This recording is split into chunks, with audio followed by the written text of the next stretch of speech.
இனிய வணக்கங்கள் அன்பு நண்பர்களே. மீண்டும் ஒரு புத்தம் புதிய நன்னாள் இறைமையின் வரமாக நமது தளத்தின் முதல் படிநிலையாக நேர்மறை சிந்தனைகளை இப்பொழுது சிந்திக்க இருக்கின்றோம். இப்பிரபஞ்ச வெளியில் நிக்கமர நிறைந்திருக்கும் பரம்பொருளே, உம்மை வணங்குகின்றோம். உந்தன் அளப்பரிய அன்பினால் எங்களுக்கு கிடைத்திட்ட பெற்றோர்கள், வழிகாட்டிகள், உற்றார் உறவினர்கள், நண்பர்கள் மற்றும் ஒவ்வொரு உயிருள்ள ஆன்மாக்கள் மற்றும் உயிரற்ற பொருட்களுக்காகவும் மனம் நிறைந்த நன்றி.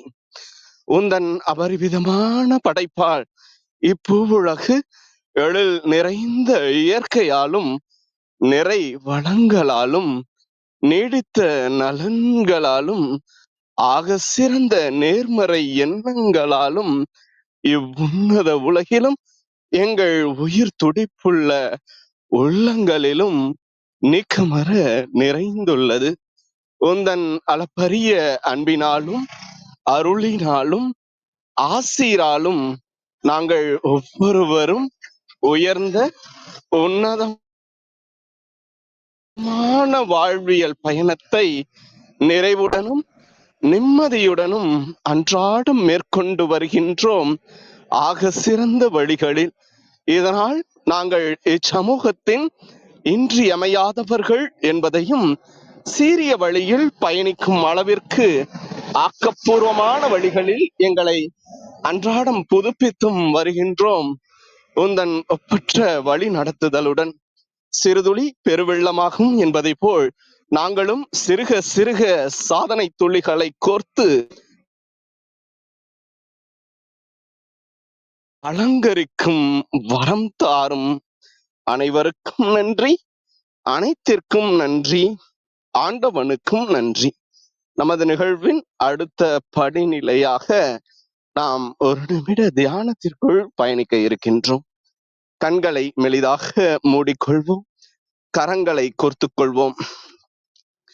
இப்பிரபஞ்ச பெருவெளியில் உள்ள இறைமைக்கு மனதார நன்றி பகிர கிடைத்த மற்றும் ஒரு அற்புதமான நன்னாள் இது. இப்பொழுது நாம் உச்சரிக்க இருக்கும் ஒவ்வொரு வார்த்தைகளுடன் நன்றி உணர்வினையும் கலந்து இறைமைக்கு சமர்ப்பிப்போம், அன்பின் காணிக்கையாய். ஈன்றெடுத்து அன்றாடம் அமுதூட்டி அன்பாகவும் கருணையாகவும் மாறிப்போன அன்பு தாய்க்கு மனம் நிறைந்த நன்றி. ஒவ்வொரு நாளையும் ஒவ்வொரு பொழுதையும் தமது உழைப்பாலும் தியாகத்தாலும் குடும்பத்தை நிறைத்து அறிவாகவும் ஆற்றலாகவும் மாறிப்போன அன்பு தந்தைக்கு மனம் நிறைந்த நன்றி. பரிசுத்தமான இயற்கையை பரிசளித்து சென்ற நம் முன்னோர்கள் ஒவ்வொருவருக்கும் மனம் நிறைந்த நன்றி. கற்பித்தல் என்னும் இனிய அனுபவங்கள் வாயிலாக அன்றாட பொழுதுகளை அர்த்தமுள்ளதாக்கும் ஆசிரிய பெருந்தகைகள் ஒவ்வொருவருக்கும் மனம் நிறைந்த நன்றி. இப்பிரபஞ்ச பூ உலகினுள் பயணித்துக் கொண்டிருக்கும், பயணிக்க இருக்கின்ற ஒவ்வொரு உயிருள்ள ஆன்மாக்களுக்கும் மனம் நிறைந்த நன்றி. உயிரற்ற பொருட்களாய், வாழ்வின் உடன் வழித்துணையாய், வாழ்வின் பாதையை என்றென்றும் நிறைக்கும் உயிரற்ற பொருட்களுக்கும் மனம் நிறைந்த நன்றி. இப்பிரபஞ்ச பூ உலகினை தமது பேரன்பாலும் பேரருளாலும் பேராசிராலும் ஆண்டு அரவணைத்து காத்து வரும் அந்த ஆண்டவனுக்கும் நன்றி. இப்பொழுது நமது சுவாசத்தின் ஓசையில் அது பயணிக்கும் பாதைகளில் நாமும் ஒரு நிமிடம் இணைந்து பயணிப்போம். நம் மூச்சின் சுவாசத்தினை சீர்மைப்படுத்தியவர்களாய்.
பிரபஞ்ச பெருவெளியில் நிக்கமர நிறைந்திருக்கும் முடிவில்லா பரம்பொருளின் அன்போடும் அருளோடும் ஆசிரோடும் எங்கள் வாழ்வியல் சூழல் அன்றாடம் அர்த்தமுள்ள வகையில் சீருடனும் செம்மையுடனும் பண்பட்டு வருகின்றது.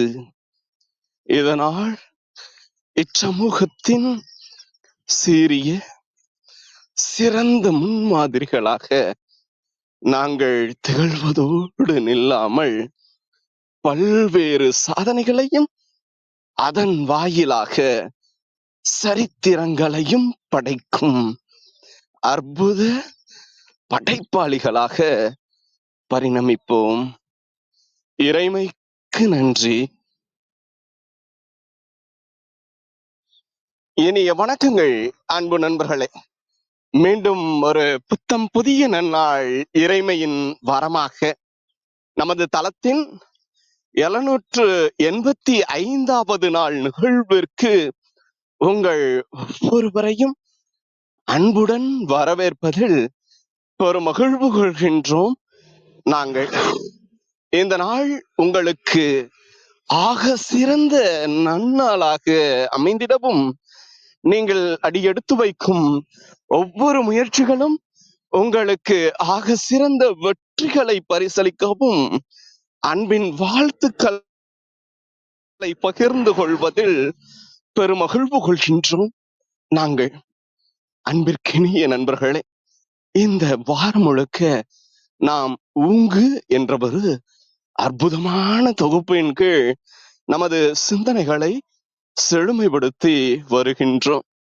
ஊங்கு என்ற வார்த்தைக்கு நாம் செய்யக்கூடிய ஒவ்வொரு செயலின் தரத்தினையும் ஒருபடி உயர்த்தி நிற்கும் பொழுது நாம் ஊங்கு என்ற வார்த்தைக்கான அர்த்தம் நிறைந்த ஒரு வாழ்க்கையினை மேற்கொள்பவர்களாக நாம் இருக்கின்றோம். அவ்வகையில் இந்த ஊங்கு தொகுப்பில் இலக்கிய சாரல் என்ற ஒரு அற்புதமான தலைப்பின் கீழ் அன்பு அம்மா கோதை அவர்கள் அற்புதமான சிறப்புரையை அதிகாலை அன்பு பரிசாக வழங்குவதற்காக நம்மிடையே இணைந்துள்ளார். எப்பொழுதுமே செழுமையான கருத்துக்களுக்கு சொந்தக்காரரான அன்பு அம்மா அவர்கள் இன்று நம்மிடையே இணைந்து கொண்டு சிறப்புரையாற்ற உள்ள தருணங்களுக்காக சொல்லரங்க சொந்தங்களாகிய அன்பு நண்பர்கள் உங்கள் ஒவ்வொருவருடனும் இணைந்து சரித்திரம் படைப்போம் தளம் அவரை இந்நிகழ்விற்கு வருக வருக வருக என வரவேற்பதில் பெருமகிழ்வு கொள்கின்றது. வாருங்கள், அடுத்த 50 நிமிடங்கள் அற்புதமான சிறப்புரையில் இணைவோம். நமது வாழ்வியல் புத்தகத்தில் புத்தம் புதிதாய் இன்று மலர்ந்துள்ள புதியதோர் பக்கத்தின் அழகியதோர் அத்தியாயத்தினை ஊங்கு என்ற தொகுப்பில் இலக்கிய சாரல் என்ற தலைப்பில் இனிமையான இலக்கிய சாரல் மலையுடன் இந்த கார்காலத்தில் நடைபயில்வோம். நமது வாழ்வியலை இன்னும் ரசனைக்குரியதாகவும் வளர்ச்சிக்குரியதாகவும் நம்மில் நாம் பரிமாற்றம் பெறுவோம். நன்றி.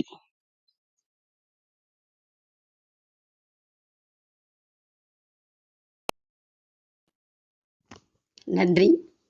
அனைவருக்கும் இனிய காலை வணக்கம். பேச வாய்ப்பளித்த சரித்திரம் படைத்து கொண்டிருக்கும் குழுவினருக்கு என் நன்றியை தெரிவித்துக் கொள்கிறேன்.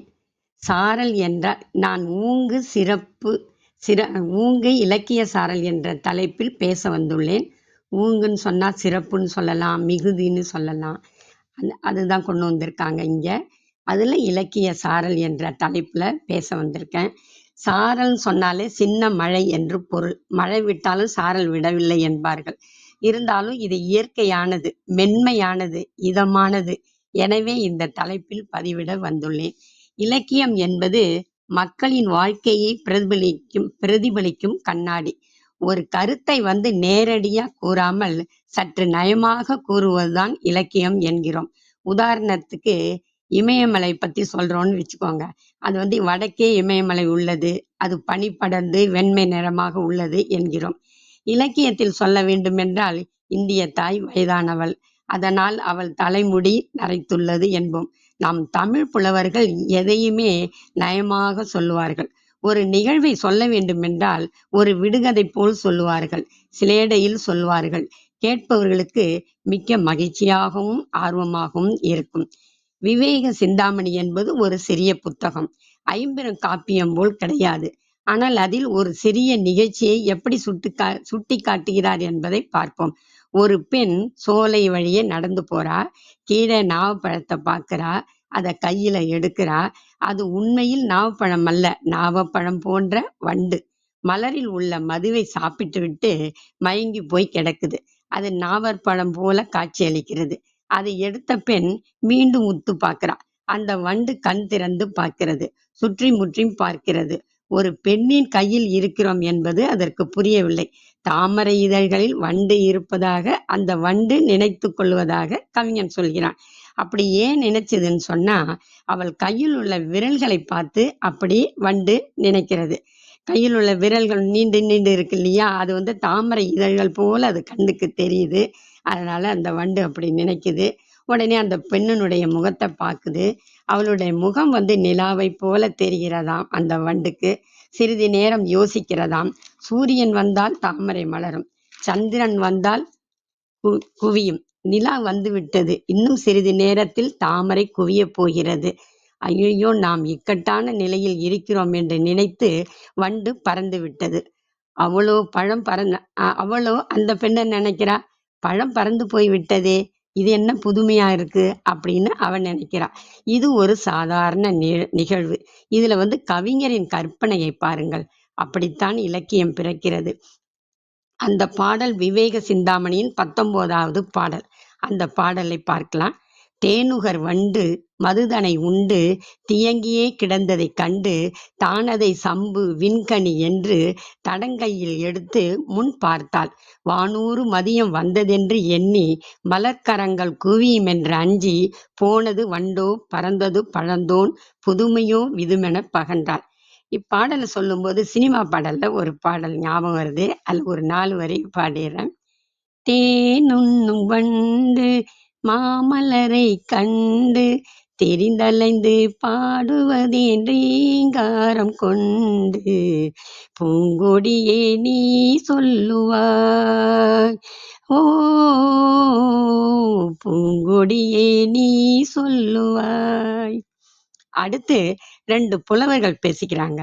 அதுல ஒரு புலவர் சொல்றாரு, முக்காலை கையிலெடுத்து மூவிரண்டு போகையிலே 5 தலை நாகம் அழுந்த கடித்தது என்ன செய்ய அப்படின்னு கேட்கிறாரு. அதுக்கு மற்றொரு புலவர் விடை சொல்றாரு, 10 ரத புத்திரனின் மித்திரனின் சத்துருவின் பத்தினியின் காலை வாங்கி தேய் அப்படின்னு சொல்றாரு. இதற்கு என்ன பொருள் சொன்னா, முக்காலை கையில் எடுத்து மூவிரண்டு போகையிலே அப்படின்னா ஏற்கனவே 2 கால் இருக்கு, 3வது காலாக்கு கொஞ்சம் வயதான கால் நடக்க முடியாதனால வயதாகிவிட்டது, அதனால 3வது கால் கைத்தடியை வச்சு நடந்துட்டு போய்கிட்டு இருக்காரு. மூவிரண்டு போகையிலேன்னா மூவிரண்டு 6, 6ன்னா இந்த இடத்துல ஆத்து பக்கம் போகையிலே இன்னொரு காலில் 5 பாகங்களை கொண்ட நெருஞ்சுமுள் காலை கடித்தது. 10 ரத புத்திரனின் அப்படின்னு வருது இல்லைங்களா, 10 ரத புத்திரனின் மித்திரனின் சத்ருவின் பத்தினின் காலை வாங்கிட்டேன்னு இந்த புலவர் பதில் சொல்றாரு அவருக்கு. 10 ரத புத்திரன் சொன்னா 10 ரதன்னா தசரதன், புத்திரன்னா ராமன், மித்திரன்னா ராமனுடைய நண்பர் மித்திரன், அதாவது சுக்கிரீவன். மித்திரனின் சத்துருவின் பத்தினி அப்படின்னு சொன்னா தாரை, அதாவது வாலி. மித்திரனின் சத்துருனா எதிரி. இந்த இடத்துல அது வாலி. சுக்கிரீவனுக்கு எதிரி வாலி தான், உடன் பிறந்தவளா இருந்தாலும் அவன் எதிரி. அதுல அவனுடைய மனைவி மித்திரனின் சத்துருவின் பத்தினி தாரை, அந்த மனைவியின் பெயரை தாரை. அந்த தாரை என்பதுல உள்ள அந்த வார்த்தையில உள்ள அந்த காலை எடுத்து விட்டான்னா தரைன்னு வரும். என்பதில் உள்ள காலை வாங்கினால் தரை. அந்த தரையில மேல காலை வச்சு தேய், இதுதான் பொருள். ஆனால் ஒரு இலக்கிய நயத்துடன் சொல்றாங்க பாருங்க. ஒண்ணும் இல்ல, அந்த நெரிஞ்சு முள்ளு குத்திடுச்சு, கால் வலிக்குது, என்னய்யா செய்யறது அப்படின்னு அந்த புலவரை கேட்கிறாரு. அந்த புலவர் என்ன சொல்றாரு, ஒண்ணும் இல்ல, காலை எடுத்து புல்லு மேல வச்சு தரையில வச்சு தேய், சரியாயிடும் கொஞ்ச நேரத்துல அப்படிங்கிறார். இதுதான் பொருள். ஆனா ஒருத்தருக்கு ஒருத்தர் எப்படி இலக்கிய நயத்தோட கூறுறதுக்காக இப்படி புலவர்கள் பேசுறாங்க. அடுத்து காலாயுத கொடியோன் கையாயுத விழியால் மாலாயுதம் என்ற மாமணியை உதிர்த்தார். காலையே ஆயுதமாக கொண்டு போரிடுவது சேவல். சேவர் கொடியோன் யாரு? முருகன். அவன் ஆயுதம் வேல். மாலாயுதம் அப்படின்னா பெருமாளுடைய ஆயுதம் சங்கு. அந்த சங்கிலிருந்து தோன்றுவது முத்து. அதாவது முத்து முத்தா கண்ணீர் வடித்தால் ஒரு பெண். இதுதான் சங்கதி. அது ஒரு தமிழ் சிற்றிலக்கியம் இவ்வாறு சொல்லுது. பாடலா சொல்றாங்க. காலாயுத கொடியோன் கையாயுத விழியால் மாலாயுதம் என்ற மாமணியை உதித்தாள். ஒரு பொண்ணு கண்ணீர் விட்டாள்ங்கிறத இப்படி சொல்றாங்க. கதிரவன் காணாததை கூட ஒரு கவிஞன் காண்பான் என்று சொல்வார்கள். கவிஞன் சற்று யோசித்து யோசித்து யோசித்துதான் பொருளை கூறுகிறான். புலவர் பெருமக்களை பார்த்தால் எப்படி எப்படியெல்லாம் தமிழை வலை வீசி வளைத்து நெளித்து நளினமாக்கி பயன்படுத்தி இருக்கிறார்கள். அடுத்தது ராமநாதபுரம் மாவட்டத்துல தேரூர் என்ற ஊர் இருக்கு. அந்த அவையில அவைக்களத்துல மாம்பழ சிங்க நாவலர் அப்படின்றவர் இருக்கார். அவர் கொஞ்சம் கண்ணு தெரியாதவர். அவர் மன்னனை பார்க்கணும்னு போறாரு. போற வழியில பாராசேவகர்கள் தடுக்கிறார்கள். அதாவது அவங்களுக்கு காவலாளி இருப்பாங்க இல்லையா, அவங்க பேரு பாராசேவகர்கள். அவங்க போய் பார்க்க கூடாதுன்னு தடுத்துடுறாங்க. புலவர் விவரத்தை சொல்றார். நான் மாம்பழ சிங்க நாவலர், மன்னனுக்கு மிகவும் வேண்டியவர். சொன்னவுடன் அவர்கள் பதறுகிறார்கள். ஐயோ, இது அரசனுக்கிட்ட சொல்லிடாதீங்க, நாங்க விட்டுறோம், வழி விடுறோம், போங்க அப்படின்னு சொல்றாங்க. சரி சரி, நான் அரசன்ட்ட சொல்ல மாட்டேன்னு போயிடுறாரு. மன்னன் இடத்துல போறாரு. மன்னன் விசாரிக்கிறாரு. பேசிட்டு இருக்கும்போது நான் வந்துகிட்டு இருக்கும்போது என்னை பாராசேவகர்கள் தடுத்து விட்டார்கள் என்று சொல்லுகிறார். அரசனுக்கு ஆத்திரம் வந்துடுது. அவங்கள யாரு தடுத்தது உங்களை? அவங்களெல்லாம் கூப்பிடுங்க அப்படிங்கிறாரு. கவிஞரை தடுத்தது யார்? அவர்களை விடமாட்டேன் அப்படின்னு சொல்றாரு. அதுக்கு கவிஞர் விளக்கம் சொல்றாரு. நான் என்ன சொன்னேன்? பாரா சேவகர்கள், அதாவது பாராத சேவகர்கள் என்னை தடுத்துட்டாங்க. அதான் அவங்க பார்த்திருந்தா என்னை தடுத்திருக்க மாட்டாங்க, உள்ள விட்டுருப்பாங்க. என்னை பார்க்காதனால அவங்க நான் வர்றதுக்கு கொஞ்சம் தாமதம் ஆயிடுச்சு அப்படிங்கிறார். இப்படி கருத்துக்களை ஒரு கவிஞனுக்கு தான் சொல்றதுக்கு முடியும். வறுமையிலும் புலவர்கள் நயமாக பேசுவார்கள். பாரசீக நாட்டில் ஒரு புலவர் தெரியாத ஒரு ஊருக்கு போறாரு. நல்ல பனி பெய்கிறதாம். இவர் ஊருக்குள் சென்றவுடன் அங்குள்ள நாய்கள் எல்லாம் அவரை கடிக்க வருது. அவர் கீழே குனிஞ்சு நாய்களை விரட்ட கல்லை எடுக்கிறாரு. பனி உறைஞ்சு போனதுனால கல்லை எடுக்க முடியல. அப்போதும் கூட அவர் நகைச்சுவையா சொல்றாரு, இந்த ஊர்ல நாயெல்லாம் அவிழ்த்து விட்டு கல்லையெல்லாம் கட்டி போட்டுட்டாங்க அப்படின்னு நகைச்சுவையோடு கூறுறாரு. இருக்கிற நிகழ்ச்சியை சுவையாக நயமாக ஆக்கி காட்டுவதற்கு புலவர்களால் தான் முடியும். அதுவும் தமிழ் புலவர்களுக்கு தன்மையும் உண்டு, தரமும் உண்டு, திறமையும் உண்டு. மொழியியல் வல்லுநர்கள் சொல்லுகிறார்கள், உண்மை, தன்மை, இளமை, தொன்மை, எண்மை, வளமை, தாழ்மை, செம்மை, தூய்மை, இனிமை, பொறுமை என்பவை தமிழ் மொழிக்கு உண்டு. ஆற்றல் மிக்க மொழி தமிழ் மொழி. மகரையாழின் கீதத்தைப் போல், மலையருவி நாதத்தைப் போல், மிதக்கும் காற்றின் சங்கீதத்தைப் போல் நம்முடைய ஒப்பற்ற மொழி தமிழ் மொழி. அப்படிப்பட்ட மொழி கிட்டி இருக்கிறதால் இயற்கையாகவே தமிழில் அழகு இருக்கிறது. பேரறிஞர் அண்ணாவிடம் சிலர் சொல்லுவாங்களாம், நீங்கள் அடுக்குமொழியில பேசி பேசிய இளைஞர்கள் எல்லாம் கவருகிறீர்கள் என்று. அப்படின்னு சொல்லும்போது அதுக்கு அவர் சொல்றார் பதிலு, நான் வலிந்து பேசுவதில்லை, இயல்பாக பேசினாலே தமிழ் அடுக்குமொழியிலும் எதுகை மோனையிலும் வந்து நிற்கும் என்பார். அதுதான் தமிழினுடைய இயல்பு. கிளி அழகு பெறுவதற்கு பச்சை வண்ணம் பூச வேண்டியதில்லை. மயில் ஆடுவதற்கு வான்கோழியின் இறகுகளை பொருத்தி ஆட சொல்ல வேண்டிய அவசியமில்லை. அதுபோல் தமிழுக்கென்று ஒரு இயல்பு உள்ளது என்றார் அறிஞர் அண்ணா. தமிழில் உள்ள தனி சொற்கள் ஏறக்குறைய 86,200 சொற்களை வகைப்படுத்தி காட்டுறாங்க. அவ்வளவு மொழி வளத்தை பெற்றிருக்கிறது. தமிழில் முன்பெல்லாம் சர்வகலாசாலை என்பார்கள். தற்போது அதை என்ன சொல்றோம்? பல்கலைக்கழகம் என்கிறோம். துணைவேந்தரர் உப அத்தியட்சகர் என்றுதான் அழைத்தார்கள். அவரை துணைவேந்தர் என்கிறோம். இப்போ தலைவரை பிரசன்னம் செய்பவர் என்பார்கள். தற்போது தலைவரே என்கிறோம். காலங்கள் மாறிப்போச்சு. அடுத்து புகழேந்தி புலவரை பத்தி பார்க்கலாம். அவரை பத்தி ஒரு சிறு குறிப்பு சொல்லிடுறேன். நலவெண்பாவை எழுதியவர் புகழேந்தி புலவர். நலன் கதை மகாபாரதத்துல வரும் துணை கதைகளில் ஒன்று. நிடத நாட்டை ஆண்ட மன்னன் நலன். இவன் கதையை கூற எழுந்ததே நலவெண்பா. வெண்பாவில் புகழேந்தி என்று கூறுவதும் உண்டு. காலம் 13ஆம் நூற்றாண்டு. இனி பாடலை பார்க்கலாம். ஒரு பெண்ணின் காதலன் ஒரு மலரை எடுத்துட்டு வர்றான். அந்த மலரை அவள் தலையை சூட விரும்புறான். சற்று தயங்குறான், தடுமாறுறான், யோசிக்கிறான். கடைசியில பெண்ணின் காலடியில் வைக்கிறான். அப்படி ஏன் வைக்கிறான்னு சொல்ல, அவள் ஏற்கனவே மென்மையாக இருக்கிறாளாம். இவள் இந்த தலைமையில இந்த மலரை வச்சா அவள் பாரம் தாங்க முடியாமல் அவள் இடை ஒடிந்து விட்டால் பின்பு காதலி கிடைக்க மாட்டாளே என்று நினைத்து காலடியில் வைத்து விடுகிறான். கொய்த மலரை கொடுங்கையினால் அணைத்து மொய்க்குழலில் சூற்றுவான்.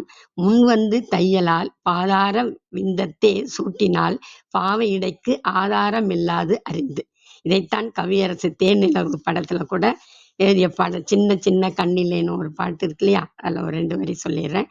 பின்னி வைத்த கூந்தலில் முல்லை பூவை சூடினால் கன்னியிடை பின்னல் போடுமா, சிறு மின்னல் இடை பூவை தாங்குமா. இந்த பாடல் சொல்லும்போது ஒரு திருக்குறள் ஞாபகம் வருது. நலம் புனைந்து உரைத்தல், அதிகாரம் 112. இதுல 1115வது திருக்குறள். அனிச்சம்பூ கால் களையால் பெய்தாய் நுசுப்பிற்கு நல்ல பட ஆரை. இதுக்கு என்ன பொருள்னா, இவள் அனிச்ச மலரில் உள்ள காம்பை எடுக்காது சூடிக்கிட்டா. அனிச்ச மலர்ல காம்பு இத்தினோடு தான் இருக்கும். அதை எடுக்காது சூடிக்கிட்டானா அது சுமை தாங்காமல் அவள் இடை ஒடிந்து போகுமே அப்படின்னு தலைவன் நினைக்கிறதா வள்ளுவர் கூட சொல்லியிருக்காரு. தமிழ்ல அனைத்து கருத்துக்களையுமே சொல்ல முடியும். ஆதாரபூர்வமாக மிக சிறப்பாக அழுத்தம் திருத்தமாக எடுத்து சொன்னவர்கள் யார் இருக்காங்கன்னா, மொழியை அறிந்து கொள்ள வந்தாங்க பாருங்க, மேல்நாட்டு அறிஞர். அதுல ஒருத்தர் கால்டுவெல் சொல்றாரு, திராவிட மொழிகளுக்கு ஒப்பிலக்கணம் வகுத்தாரே அவர் தான் சொல்றாரு, வடமொழியின் துணையின்றி தமிழ் தனித்து நிற்க முடியும், தலை நிமிர்ந்தும் நிற்க முடியும் என்றார். தனித்தமிழை திருவிக்கா வளர்த்தார். மறைமலை அடிகள் வளர்த்தார். மறைமலை அடிகள் தமிழில் எவ்வளவு ஆர்வம் கொண்டிருந்தார் என்பதற்கு ஒரு சிறிய சான்று சொல்றேன். ஒரு நிகழ்ச்சிக்கு வர்றாரு. மறைமலை அடிகள் அமர்ந்திருக்கிறாரு. அவரை வைத்து கொண்டு பொறாமை பிடித்த ஒரு புலவர் சொல்றாரு, மறைமலை அடிகள் கர்வம் பிடித்தவர் அப்படின்னு சொல்றாரு. உடனே மறைமலை அடிகள் குறுக்கிட்டு நிறுத்து அப்படிங்கிறார். உடனே அந்த புலவர் ஏன் கோபம் வருகிறதோ அப்படிங்கிறார். அதற்கு மறைமலை அடிகள் சொல்றாரு, கோபம் இல்லை, கர்வம் என்பது தமிழ்ச்சொல், தமிழ்ச்சொல் இல்லை, எனவே ஆணவம் என்று கூறுங்கள் அப்படின்னு சொல்றாரு. இப்படி தனித்தமிழ் வளர்க்க வேண்டும், பாதுகாக்க வேண்டும் என்று கருதினார்கள் நம் தமிழர்கள். காரணம், இந்த மொழிக்குரிய தன்மை அப்படிப்பட்டது. தமிழ் என்று சொல்லுகிறோமே, இதுல 3 எழுத்துக்கள் இருக்கிறது. எல்லாருக்கும் தெரிஞ்சது. முதல் எழுத்து தா, அது வல்லினம். அடுத்தது மீ, அது மெல்லினம். ஈழ் இடையினம். அந்த இதுல வல்லினம், மெல்லினம், இடையினம் 3ம் வருகிறது. இதில் வன்மையான ஒரு கணவன், மென்மையான ஒரு மனைவி, இடைப்பட்ட தன்மையில் ஒரு குழந்தை, இம்மூன்றும் சேர்ந்துதான் நமக்கு தமிழ் என்ற சொல்லாக வந்திருக்கிறது. தமிழ் என்பதற்கு இனிமை என்று ஒரு பொருள் உண்டு. ஒரு கவிஞன் சொல்கிறான், ஏ தமிழே உலங்கவரும் ஓவியமே, உற்சாக காவியமே, ஓடையின் அருமலரே, ஒளியின் புதுநிலவே, அன்பே அழகே அமுதே, இன்ப ஊற்றே, இனிய தென்றலே, பனியே கனியே, பசும்பொன் மயிலே, பழரச சுவையே, மாணிக்க சுடரே, மன்மதை விளக்கே என்றெல்லாம் அழைத்திட தோன்றுகிறது என்கின்றான். என்றாலும் தமிழே என்று அழைக்கும் போது உள்ள இனிமை வேறு எந்த மொழியிலும் நிச்சயமாக இல்லை. தமிழில் உள்ள இலக்கிய சிறப்பும் செழுமையும் நம்மளை நினைத்து பார்க்கறதுக்கு வைக்குது. மிக அழகாக இருக்கு, அருமையா நமக்கு கிடைச்சிருக்கு. உலகில் எந்த மொழியிலேயுமே இந்த இலக்கிய செல்வம் கிடையாது. நாம் அறுதியிட்டு உறுதியாக கூறலாம். அந்த அளவுக்கு செழுமையா இலக்கிய பெருமையை தமிழ் மொழி பெற்றிருக்கிறது. 2000 3000 ஆண்டுகளுக்கு முற்பட்டது தொல்காப்பியம் என்று சொல்லப்படுகிறது. அது இலக்கண நூல்தான், ஆனா அது வாழ்வியல் நூல். நம் புலவர் பெருமக்கள் எல்லாம் அது இலக்கண நூல் என்று கூறி அதில் உள்ள வாழ்வியலை கூறாமல் விட்டுவிட்டார்கள். தொல்காப்பியம் உள்ள வாழ்வியல் இலக்கணத்தை சொல்கிறது, பொருள் இலக்கணத்தை சொல்லுகிறது. இலக்கியம் எப்படி அமைக்கப்பட வேண்டும் என்ற இலக்கணத்தை சொல்லுகிறது. தொல்காப்பிய சூத்திரங்களில் 230க்கு மேற்பட்ட இடங்களில் என்மனார் புலவர் என்மனார் புலவர் என்று முன்னால் சொன்ன புலவர்களை பற்றி நம்ம சொல்லிக்கிட்டு இருக்கோம். அதற்கு முன்னாலேயே பல தமிழ் சான்றோர்கள் பல கருத்துக்களை வழங்கிட்டு போயிருக்காங்க என்று புரிந்து கொள்ள முடிகிறது. தொல்காப்பியம் தாயக நூல், அது பழைய நூல். அதற்கு பிறகுதான் சங்க கால இலக்கியங்கள் வருது. 2ஆம் நூற்றாண்டுல சிலப்பதிகாரம், மணிமேகலை கிடைக்குது. 3ஆம் நூற்றாண்டு திருவாசகம் என்று தொடர்கிறது. இதை போல சொல்லிக்கிட்டே போகலாம். 20ஆம் நூற்றாண்டு வரைக்கும் நம்ம சொல்லிக்கிட்டே போகலாம். இதையெல்லாம் பார்க்கும்போது காலந்தோறும் தமிழ் வளர்ந்திருக்கிறது. குன்றில் இட்ட விளக்காக வழங்கியிருக்கலாம். இருந்தாலும் சுடர் விளக்காக எரிந்து கொண்டே இருந்ததை தவிர அணைந்து விடவில்லை. தற்போது நாம் தமிழால் தான் அமர்ந்திருக்கிறோம். இதுபோல் தமிழை சுவைத்த காலம் உண்டு. இடையில் கரையான் ருசி பார்த்த காலமும் உண்டு. ஆனாலும் புலவர் பெருமக்கள் மனம் குன்றி போகாமல், மனம் உடைந்து போகாமல் தமிழ் பணியை இடையராது செய்து கொண்டிருந்தார்கள். அதனுடைய விளைவாகத்தான் தமிழன் எவ்வளவோ இழந்து விட்டான். கொடியை இழந்தான், கொற்றத்தை இழந்தான், ஈட்டியது பலமும் இழந்தான். ஆனால் இனிய தமிழை மட்டும் இழக்கவில்லை. தமிழன் பண்புள்ளவன், வீரமுள்ளவன், தமிழன் தன்மானம் இருக்கு அவனுக்கு என்பதற்கு அடையாளமாதான் நமக்கு கிடைத்திருக்கும் இலக்கியங்கள் தவிர வேறு எதுவும் இல்லை. அந்த இலக்கியங்களை நாம் பாதுகாத்து வருகிறோம். அந்த இலக்கியங்களிலிருந்து வரும் உணர்வுகளை உணர்கிறோம். சங்க இலக்கியம் என்றால் அந்த இலக்கியத்திற்கு நிகராக வேறு இலக்கியங்கள் இல்லை. மற்ற இலக்கியங்களை படிக்கிறோம். ஆனால் சங்க இலக்கியத்திற்கு உள்ள சிறப்பு அந்த இலக்கியங்களுக்கு இல்லை. இத்தனை பெருமையும் புலவர்களுக்குத்தான். ஒரு உதாரணம் சொல்றேன் பாருங்க. ஒரு பாடல்ல அதுல எத்தனை கருத்துக்கள் பொதிந்துள்ளன. ஆங்கில பாடல்களை எடுத்துக்கிட்டா இயற்கையை பற்றி மட்டும்தான் இருக்கும். ஒரு பாடல்ல இருக்கும் ஒரு பெண்ணின் உணர்வுகளை பற்றி இருக்கும். இன்னொரு பாடல்ல எடுத்துக்கிட்டோம்ல அதுல மனிதனின் மனநிலையை எடுத்து காட்டும். ஒரே பாடல்ல இருக்கும். ஆனா ஒரே பாடலில் ஒவ்வொரு பாடல்லையும் இருக்கும் அந்த மாதிரி இலக்கியங்கள் எல்லாம். ஆனா தமிழ்ல தான் ஒரே பாடலில் மனிதர்களின் உணர்வுகள், இயற்கை, ஒரு பெண்ணின் மனநிலை எல்லாமே ஒரே பாடல்ல இருக்கும். அகநானூற்றுல ஒரு பாடல், மூங்கில்கள் காட்டுல வளர்ந்திருக்குது. அந்த மூங்கில்களில் வண்டு துளையிட்டு இருக்கிறது. அந்த துளை வழியாக தென்றல் காற்று உள்ளே போகின்றது. அந்த ஒலி குழலின் ஓசையாக ஒலிக்கின்றது. பக்கத்தில் மான்குட்டிகள் போகின்றது. அந்த மான்குட்டியின் ஓசை நெடுவங்கியம் ஓசையாக ஒலிக்கின்றது. பக்கத்தில் அருவி ஒலிக்கிறது. அந்த ஓசையை பார்த்தீங்கன்னா முழவின் ஓசையாக ஒலிக்கிறது. வண்டுகள் சோலைகளில் ரீங்காரம் இடுகிறது. அந்த ஓசை யாழின் ஓசையாக ஒலிக்கிறது. ஆக மொத்தம் குழலின் ஓசை, நெடுவங்கியம் ஓசை, முழவின் ஓசை, யாழின் ஓசை ஒலிக்கிறது. காட்டிற்குள் ஒரு இசை அரங்கமே அமைந்து விடுகிறது. அந்த இசை அரங்கத்தை மரத்திலிருந்து மந்திகள் ரசிக்கின்றனவாம். இந்த இசைக்கு இன்னும் சிறப்பிப்பது போல மயில்கள் வாழை இலை போன்ற இறகுகளை பனை ஓலை போன்று விரித்து ஆடுகிறது. இப்படி ஒரு காட்சியை இசையோடு இணைத்து காட்டுகிறார். இக்கதை இதோட முடிஞ்சிட்டா? இல்ல. இப்படிப்பட்ட காட்டுக்கு சொந்தக்காரன் யாருன்னா ஒரு தலைவன். அந்த தலைவன் புறப்பட்டு வந்தான். அவன் அம்பு எய்த யானை இந்த பக்கம் போச்சான்னு வழிப்போக்கர்களை கேட்கிறான். கேட்டவனை பல பெண்கள் பார்த்தார்கள். ஆனா அதுல ஒரு பெண் மட்டும் சொல்றா, நானும் பார்த்தேன், எல்லா பொண்ணுங்க போலதான் நானும் பார்த்தேன். அனைவரும் அவனை பார்த்தார்கள், போய்விட்டார்கள். நான் மட்டும் ஏன் அவனை நினைச்சுக்கிட்டே இருக்கேன். அவன் நினைவாகவே இருக்கிறேனே. நான் மட்டும் இரவி பகலாகி கொண்டு கண்ணீர் விட்டு கொண்டே இருக்கிறேன் அப்படின்னு ஒரு தலைவி கூற்றாக முடிகிறது. கவிஞன் பாடலை எங்கே தொடங்கி எந்த உணர்வோடு முடிக்கிறான் என்பதை நினைக்கும் போது சங்க இலக்கியத்தில் தரம் நமக்கு தெரிகிறது. அந்த பாடலை சொல்லிடுறேன். இது ஒரு குறுந்தொகை பாடல்.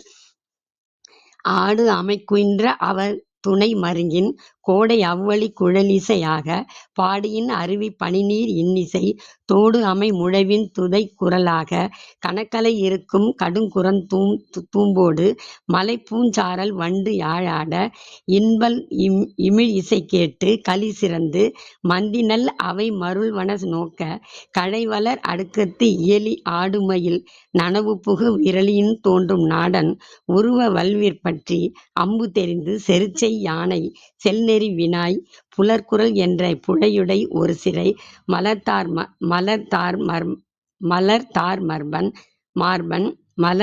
மார்பன் நின்றோர் கண்டோர் பலர்தில் வாழித் தோழி அவருள் ஆதிருட் கங்குல அணையோடு பொருந்தி ஓர்யான் ஆகுவது எவன்கொல் நீர்வார் கண்ணோடு நெகிழ்தோளேனே. அது தோழிக்கு தலைவி அறத்தோடு சொல்றது, அவளுடைய உணர்வுகளை சொல்றா. இது குறுந்தொகை பாடல். இது கபிலர் பாடியது.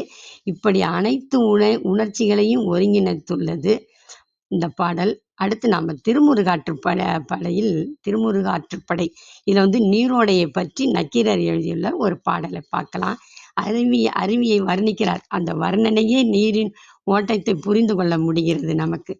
வேறு பல் துகிலின் நுடங்கி அதில் சுமந்து ஆற முழுமுதல் உருட்டி வேரல் பூ உடைய அலங்கு சின்ன புலம்ப வேர்கீண்டு விண்பொரு நெடுவரை பருதியின் தொடுத்த தன்கமழ் அலர் இறால் சிதைய நண்பலர் ஆசினை முதுசுலை கலாவ மீமிசை நாக நறுமலர் உதிர யூகமொடு மாமக முசுக்கலை பணிப்ப பூநுதல் இரும்பிடி குளிப்ப வீசி பெருங்களிற்று முத்து உடை வான்கொடு தழீஇ தத்துற்று நல் பொன்மணி நிறம் கிளற பொன்கொழிய வாழை முழுமுதல் துமிய தாழை இளநீர் விடுக்குலை உதரத் தாக்கி கரிக்கொடி கரும் சுனர்சாய பொறிப்புற மடநடை மங்கை பலவுடன் வெரீஇ கோழி வயப்பெடை இரிய கேழலோடு இரும்பனை வெளிற்றின் புன்சாய் அன்ன குருவு மயிர் யாக்கை குடாஅடி உளியம் பெரும் கல்விடர் அலை செரிய கருங்கோட்டு ஆமான் நல் ஏறு சிலைப்ப சேநின்று இழுமென இழிதரும் அருவி பழமுதிர் சோலை மலைக்கிழவோனே. இந்த பாடலினுடைய விளக்கம்: பழமையால் முதிர்ச்சி பெற்ற சோலை, அருவி பழமுதிர்ந்த சோலை. அருவி அடித்து கொண்டு பல்வேறு பழம்பொருள்களான அருவி துணிக்கொடியைப் போல் அசைந்தாடி கொண்டு வருகிறது. சந்தன மரத்தை வேரோடு உருட்டி கொண்டு வருகிறது. சிறு மூங்கிலை பூவோடும் புதரோடும் சாய்த்து கொண்டு வருகிறது. உயர்ந்த மலை முகடுகளில் பாறை பொந்துகளில் சூரியனைப் போல் தேன்கூடுகள் இருக்கும். அவை சிதைய பாய்ந்து வருகிறது. மணமிக்க நாகமரப்பூக்கள், நாகமரப்பூக்கள்னா புன்னை மலர்கள். இந்த இடத்துல நாகமரப்பூக்கள் உதிரும்படி மோதி தாக்கி கொண்டு வருகிறது. பருத்த முகமுடைய முசுக்குரங்குகள் நடுங்கும்படி பாய்கிறது. பெண் யானை மகிழும்படி அலை வீசுகிறது. ஆண் யானைகளின் தந்தங்களின் மீது அலை தத்துகிறது. மழை வெள்ளம் பொன்னிறத்திலும் ஊற்று நீர் மணி நிறத்திலும் அமைந்து பொன் போன்ற விலை மதிப்புள்ள பொருள்களை ஈர்த்து கொண்டு பாய்கிறது. வாழை மரத்தை அடியோடு சாய்த்து உருட்டி கொண்டு வருகிறது. தென்னை மரத்தை தாக்கும்போது உதிர்ந்த இளநீர் குலைகளை புரட்டி கொண்டு வருகிறது. அதாவது உதிர்ந்த இளநீர் குலைகளை புரட்டி கொண்டு வருகிறது. மிளகு கொடி மிளகு குலையோடு சாய மோதுகிறது. புள்ளி மயில் மருண்டு தன் கூட்டத்தோடு ஓடப் பாய்கிறது. காட்டுக்கோழிகளும் அவ்வாறே ஓடும்படி பாய்ந்து வருகிறது. காட்டுப்பன்றியும் அதனை அடித்து தின்னும் புலியும் வெள்ளத்தைக் கண்டு அஞ்சி ஒரே கல்லுக்குகையில் அடைந்து கொள்ளும்படி பாய்கிறது. ஆமா என்னும் காட்டாட்டு கடாக்கள் வெள்ளத்தைக் கண்டு அஞ்சி தன் பெண் ஆமாக்களை அழைக்கும் வகையில் அழைப்பொலியை எழுப்பும்படி வெள்ளம் சாய்கிறது. இழும் என்னும் ஓசையுடன் இறங்கி பாயும் இத்தகைய அறிவிலை கொண்டதுதான் பழமுதிர் சோலை மலை. இத்தகைய சோலை மலைக்கெல்லாம் உரிமை பூண்ட கடவுள் யாருன்னா முருகன். எல்லா கருத்துக்களையும் உள்ளடக்கியது தமிழ்மொழி. புராணங்கள்லையுமே விடல. மாவழி சக்கரவர்த்தின்னு ஒரு சக்கரவர்த்தி இருந்தாரு. நேற்று ராணியம்மா கூட சொன்னாங்க கொஞ்சம். அந்த சக்கரவர்த்திக்கு புத்தி புகட்டுவதற்காக திருமால் வாமன அவதாரம் எடுத்து போனார். போனவர் 3 அடி மண் வேண்டும்னு கேட்கிறாரு. எதை கேட்டாலும் கொடுப்பாயா அப்படின்னு கேட்கிறாரு. அதுக்கு மாவழி சக்கரவர்த்தி கொடுப்பேன், எது கேட்டாலும் நான் கொடுப்பேன் அப்படிங்கிறாரு. சரி, அந்த மண்ணை எனக்கு இந்த மண்ணை தாரை வார்த்து கொடுங்கிறாரு. அவர் தாரை வார்த்து கொடுக்கிறார். உடனே திருவிக்கிரமனாக வளர்ந்தார். அதாவது பெருமாள் ஒரு அடியால் ரொம்ப நல்ல உருவத்தை காட்டுறார். முழு உருவத்தையும் ஒரு அடியால் பூமியை அளக்கிறாரு. ஒரு அடியால் விண்ணுலகை அளந்தாரு. இன்னொரு அடி எங்கே வைப்பது என்று கேட்கிறார். என் தலையில வை அப்படிங்கிற அந்த மாவழி சக்கரவர்த்தி உடனே தலையில வச்சிடறாரு. காலை வச்சோன்னா அவர் பூமிக்குள்ள போயிடுறாரு. அவர் இப்போ பூமிக்குள்ள போனா என்ன, அப்புறம் திரும்ப வர முடியாது இல்லையா, வருத்தப்படுறான். அவன் சொல்றான், வருடத்திற்கு ஒரு முறையாவது நான் மக்களை வந்து பார்க்கணும் அப்படின்னு அவன் கேட்டுக்கிட்ட பேர்ல வாமன் வந்து அருள் புரிகிறார். அதுதான் ஓணம் பண்டிகைன்னு நம்ம கொண்டாடுறோம். இதுதான் இந்த இது இது புராணங்கள்ல சொல்லப்படுகின்ற கதை இது. இதையே வச்சு திருவள்ளுவர் மாலையில ஒரு செய்யுள் இயற்றாங்க. திருமால் கூட திருவிக்கிரமனாக மாறி 3 அடியால் தான் உலகத்தை அளந்தார்ன்னு ஒரு வரி வரும் அதுல. ஆனால் திருவள்ளுவர் என்ன பண்ணியிருக்காரு, 1.25 அடியிலேயே உலகத்தை அளந்துட்டாரு. அப்படி பல மிக சிறந்த நூலை பெற்றிருப்பவர் நாம். நாலடியார் என்ற நூல் எல்லோருக்கும் தெரிந்த நூல். நம்ம சிறிய வகுப்புலேருந்தே படிச்சுக்கிட்டே வரோம். அந்த நூல் வந்து திருக்குறளின் கருத்தை தான் 4 அடிகளிலேயே சொல்லுகிறது. அதிலும் அதுல அறம், பொருள், இன்பம் எல்லாமே இருக்குது இந்த பாடல்கள்ல அப்படிங்கிறது சமீபத்துல தான் நான் வந்து ராணியம்மா சொல்லி தான் தெரியும். நம்ம திருக்குறள்ல எப்படி அறம், பொருள், இன்பம்லாம் வருதோ அதே மாதிரி நாலடியார்லையும் இருக்குது. அதுல ஒரு பாடல் ஒன்றை சொல்றேன். பொருளை மட்டும் சொல்றேன். ஒரு தலைவன் ஒரு தலைவியை திருமணம் முடிக்க நினைக்கிறான். பெண் கேட்டு போறான். அவங்க கொடுக்க மாட்டேங்கிறாங்க. பழைய காலத்துல எல்லாம் உடன்போக்குன்னு சொல்லுவாங்க. அதாவது உடன் போயிடுறது. 2 பேரும் தலைவனும் தலைவியும் 2 பேரும் சேர்ந்து வீட்டை விட்டு தெரியாம போயிடுறது தான் உடன்போக்குங்கிறது. அதை வந்து இப்ப என்ன சொல்றாங்க, 2 பேரும் ஓடி போயிட்டாங்கன்னு இப்ப சொல்றாங்க. அப்படி அவன் தன் காதலியை அழைத்து சென்று விட்டான். அவங்க வந்து அந்த தலைவன் தலைவின்னு இருந்தாலே செவிலி தாய் ஒருத்தி இருப்பா. அவ தான் வளர்ப்பா அந்த பொண்ணை. அவ வந்து ரொம்ப அன்புடையவள் தலைவி மேல. அவள் தான் அந்த பெண்ணை வளர்த்த தாய்ங்கிறதுனால அந்த பெண்ணு மேல ரொம்ப பாசம். அவளை தேடிட்டு போறா. போகும்போது வழியில வழிப்போக்கர்கள்லாம் சந்திக்கிறா. செவிலித்தாய் வழிப்போக்கர்களை பார்த்து கேட்கிறா, ஒரு ஆடவனும் ஒரு பெண்ணும் சென்றதை பார்த்தீர்களா அப்படின்னு கேட்கிறா. அவங்களும் ஆமாம் பார்த்தோம், இப்பதான் போனாங்க, இந்த வழியா தான் போனாங்கன்றாங்க. சொன்னவுடன் செவிலித்தாய் உடனே என்ன பார்க்குறா, கீழே குனிஞ்சு பார்க்குறா. ஏன் சொன்னா அவங்க போன தடம் இருக்குதான்னு பார்க்குறா. இருக்கு. 2 கால்கள் தடம் தான் இருக்கு. போனது 2 பேரு. ஆனா ஒரு கால் தடம் தானே, 2 கால்கள் ஒரு ஆளுக்கு. அதில் 2 கால்கள் தடம் தானே உள்ளது. 2 பேர் சென்றால் 4 கால்களின் சூடுகள் தானே இருக்கணும் அப்படின்னு சொல்றா, கேட்குறா. வழிப்போக்கர்கள் சொல்றாங்க, அம்மா அந்த பெண்ணை கூட்டி கொண்டு போனானே அவன் ரொம்ப நல்லவன், மிக திறமையானவனும் கூட. அவன் என்ன செய்தான்னா, அவர்கள் நடந்து போன இடம் வேலமுள் இருக்கக்கூடிய ஒரு பகுதி. அதனால் அவன் அவளை பார்த்து சொன்னான், நீ முதல்ல போகாத, என்னோடையும் வராத. நான் முதல்ல அடி வச்சு போறேன். நான் போகும் வழியில் வேலமுள் இருக்கும். அதை நான் தூக்கி போட்டுட்டு போயிடுவேன். நான் வைத்த அடி மேல் நீ அடி வைத்து நடந்து வா அப்படிங்கிறான். அதே போல அவன் கால் பதித்த பாத சுவட்டிலே அவள் நடந்து போறா. ஆகவேதான் 2 கால் இருக்குது. அவன் வந்து மிகவும் நல்லவன். அவனுக்கு வந்து அந்த பெண்ணுடன் திருமணத்தை நீங்க எப்படியாவது முடிச்சு வைங்க அப்படின்னு சொல்றாங்க அந்த வழிப்போக்கர்கள். இது ஒரு அகத்துறை நிகழ்ச்சி. இது அப்படியே கொண்டு வந்து மாற்றி 4 அடிகளில் 4 அடியாரில் கொண்டு வந்து அந்த 4 அடிகளும் திருக்குறளிலே அடங்குது. இப்படிப்பட்ட அரிய அற்புதத்தை எல்லா இலக்கியங்களிலும் நம்மளால காண முடிகிறது. புறநானூற்று பாடல் வந்து தொகுக்கப்பட்ட பாடல் தான். பிற்காலத்தில் பல பாடல்கள் எழுதி வைக்கப்பட்ட பாடல். அதுல ஒரு பாடல் வந்து பாரத போர் நடைபெற்ற காலத்திலும் பாடப்பட்டது. பாண்டவர்களுக்கும் கௌரவர்களுக்கும் போர் நடைபெறுகிறது. அந்த பெரிய 2 படைகளுக்கும் சோறு போட்டவன் யான்னா நம்ம தமிழன் தான். அந்த தமிழன் யாருன்னு கேட்டா பெருஞ்சோற்று உதியன் சேரலாதன். அது புறநானூற்றுல அந்த பாடல் வந்து சொல்லியிருக்காங்க. அந்த பாடலை பார்க்கலாம். அதை எழுதியவர் யாருன்னா முறிஞ்சியூர் முடி நாகராயர். இவர் வந்து இந்த பெருஞ்சோற்று உதியன் சேரலானதை புகழ்ந்து பாடுறார். அதுதான் இது. மண் திணிந்த நிலனும் நிலம் ஏந்திய விசும்பும் விசும்புதை வரு வழியும் வழித்தலை ஈய தீயும் தீமுரணிய நீரும் என்றாங்கு 50 பூதத்து இயற்கை போல போற்றாற் பொறுத்தலும் சூழ்ச்சியது அகலமும் வலியும் தெறலும் அணியும் உடையோய் நின் கடற்பிறந்த ஞாயிறு பெயர்த்தும் நின் வெண்தலை புணரி குடகடல் குளிக்கும் யாணர் வைப்பின் நன்னாட்டு பொருண வான வரம்பனை நீயோ பெரும அலங்குலை புரவி ஐவரோடு சினையி நிலந்தலை கொண்ட புலம்பூந் தும்பை 50 மரும்பொருது கலைத்து ஒழிய பெருஞ்சோற்று மிகுபதம் வரையாது கொடுத்தோய் பால் புளிப்பினும் பகல் இருளினும் நால் வேத நெறி திரியினும் திரியா சுற்றமுடு முழுதுசேன் விளங்கி நடிக்கின்று நிலியரோ வத்தை அடுக்கத்து சிறுதலை நவ்விப் பெருங்கண் மாப்பினை அந்தி அந்தணர் அருங்கடன் இருக்கும் முத்தி விளக்கிற்று உஞ்சும் பொற்கோட்டு இமயமும் பொதியமும் போன்றே.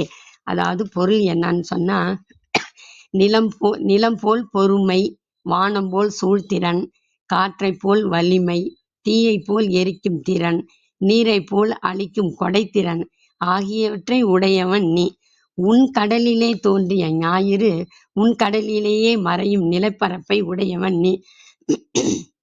இப்படிப்பட்ட வானவரம்பன் நீதானா?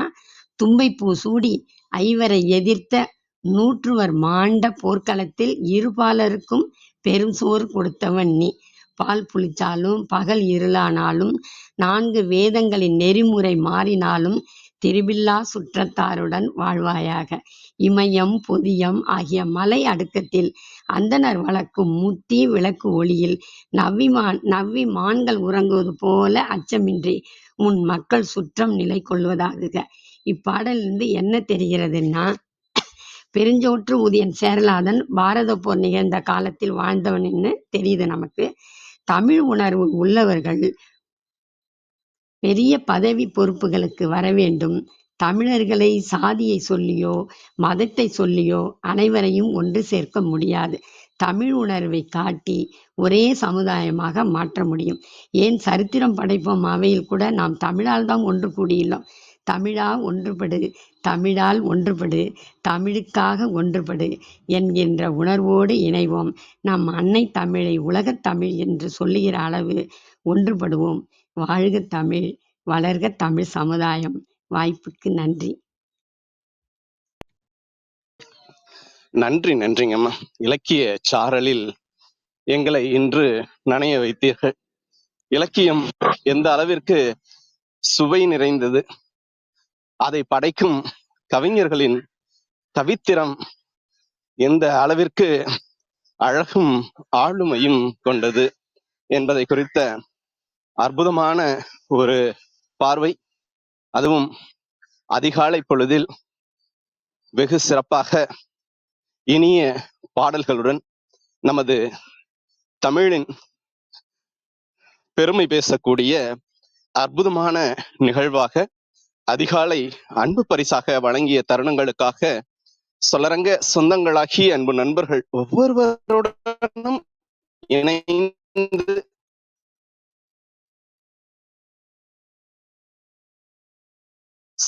தங்களுக்கு மன பெருமகிழ்வு கொள்கின்றது. அன்பிற்கினிய நண்பர்களே, நாம் அனைவரும் இணைந்திருப்பது சரித்திரம் படைப்போம் தளம்.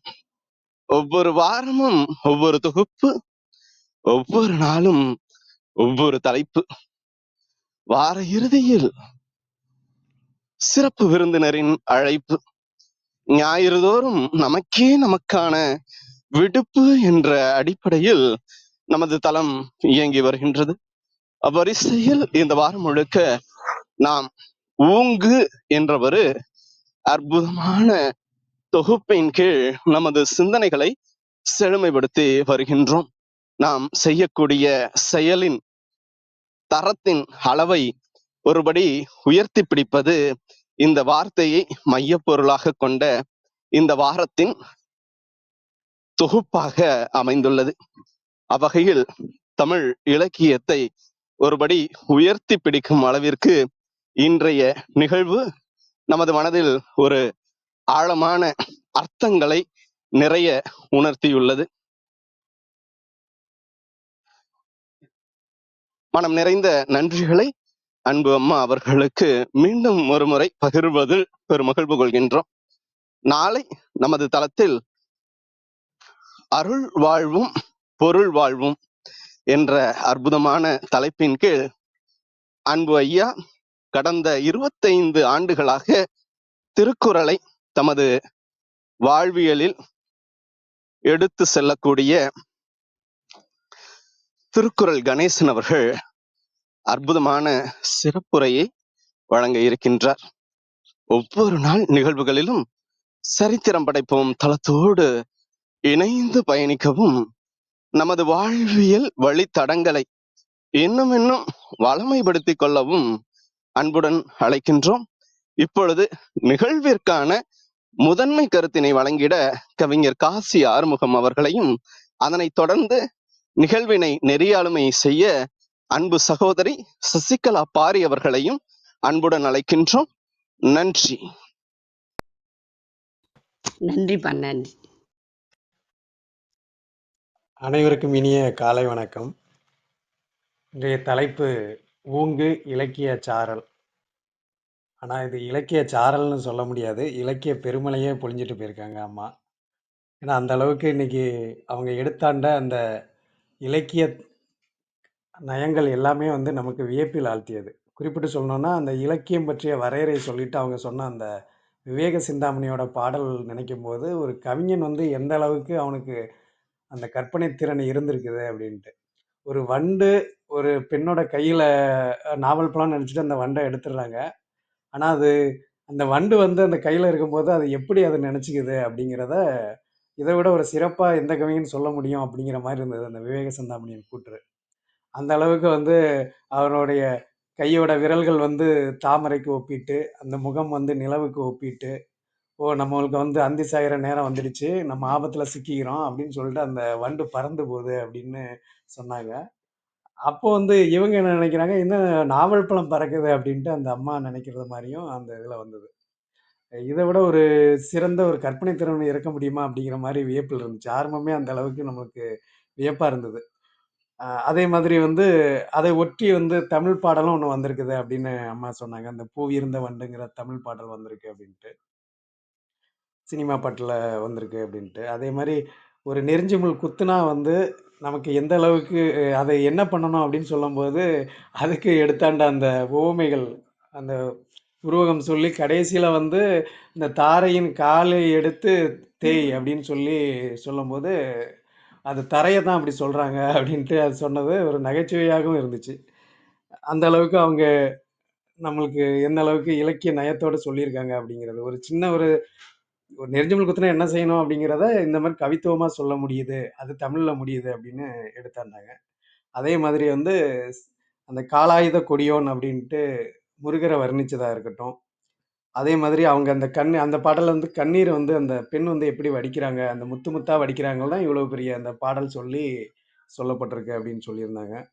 அதேபோல அந்த மாம்பழ சிங்க நாவலர் அப்படிங்கிறவர் வந்து எதுக்கு தாமதமாச்சு அப்படிங்கிறத ஆ, அந்த பாராத காவலர் பற்றி சொல்லும்போது அதுவும் ஒரு சிறப்பா இருந்துச்சு. சொல்லத வந்து எப்படி சொல்லணும் அப்படிங்கிறது, எந்த ஒரு சொல்லையும் நம்ம எப்படி சொல்லணும் அப்படிங்கிறதுக்கு அது ஒரு சிறந்த எடுத்துக்காட்டா இருந்துச்சு.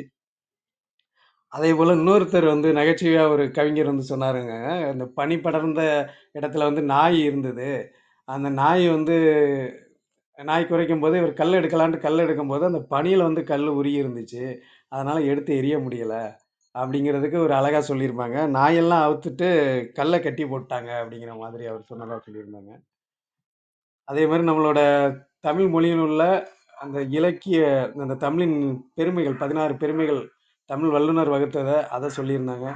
அதேபோல வந்து அண்ணாவின் கூற்று, அதாவது இலக்கியம் பற்றி நீ எப்படி வந்து அடுக்கு சொல்ல சொல்ல அப்படிங்கிறது, தமிழ்ல வந்து நம்ம பேச ஆரம்பிச்சாலே அது அடுக்கு மொழியில வந்துரும் அப்படின்னு அண்ணா சொன்னதா சொல்லியிருந்தாங்க.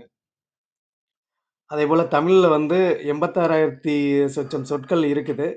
அத வந்து எப்படி வகைப்படுத்தியிருக்காங்க அப்படின்னு சொன்னாங்க. அதே மாரி புகழேந்தியவரோட நலவெண்பாவின் பெருமை அத பற்றி, அத ஒட்டி வந்து கவியரசு அவர்கள் எழுதிய "சின்ன சின்ன கண்ணிலே" அப்படிங்கிற பாடல் வந்து அதை பின்பற்றி எழுதப்பட்ட பாடல் அப்படின்னு அம்மா சொல்லியிருந்தாங்க. அதே மாதிரி வந்து திருவள்ளுவரும் அவங்க அனிச்சம் பூவ பத்தி பெண்ணோட காலுக்கு ஒப்பிட்டு சொன்ன அந்த உவமை. அதேபோல கால்டுவெல் போன்ற அறிஞர்கள் வந்து தமிழ எந்த அளவுக்கு புகழ்ந்து பேசியிருக்கிறாங்க அப்படிங்கிறதையும் அம்மா அன்னைக்கு எடுத்து சொன்னாங்க.